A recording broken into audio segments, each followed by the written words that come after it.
আসসালামু আলাইকুম।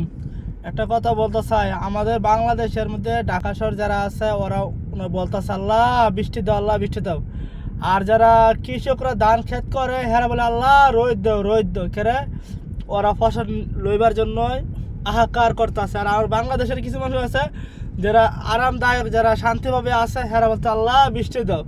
আল্লাহ যাইব কোন দিকে? সব দিকে তো প্রয়োজন, বৃষ্টিও প্রয়োজন আর রোদও প্রয়োজন। যদি আর বৃষ্টি যদি দেয় বেশি করে বাংলা সব জায়গায়, তাহলে মনে করছে যারা কৃষকরা আছে এরা না খায় মরবে। এখানে দাম ফসবো, ধান নষ্ট হইব, ক্ষেত লই যেত না, ক্ষেত কাটতো না, অনেক কিছু বিভিন্ন ধরনের আছে। এটাই আল্লাহর কাছে প্রার্থনা করবেন, আল্লাহ যেন বৃষ্টিও দেয় রোদও দেয়, এই দুটোর কাছে আল্লাহর কাছে প্রার্থনা করবেন। খালি বৃষ্টি দিয়া ফেরা বাদ যাইব না। কিসের জন্য?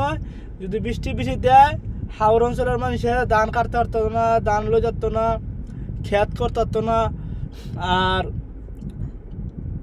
ধান শুকা যেত না, কিছু করতে পারতো না। এই ধানটি ফসবো, খেতে আউরও ফসবো, তা কষ্ট করে যদি রোদের মধ্যে ধান টান লয়ে ফেলাইতারে তাহলে আলহামদুলিল্লাহ ফেরে 10 জনের ফেরে বাদ যাইব।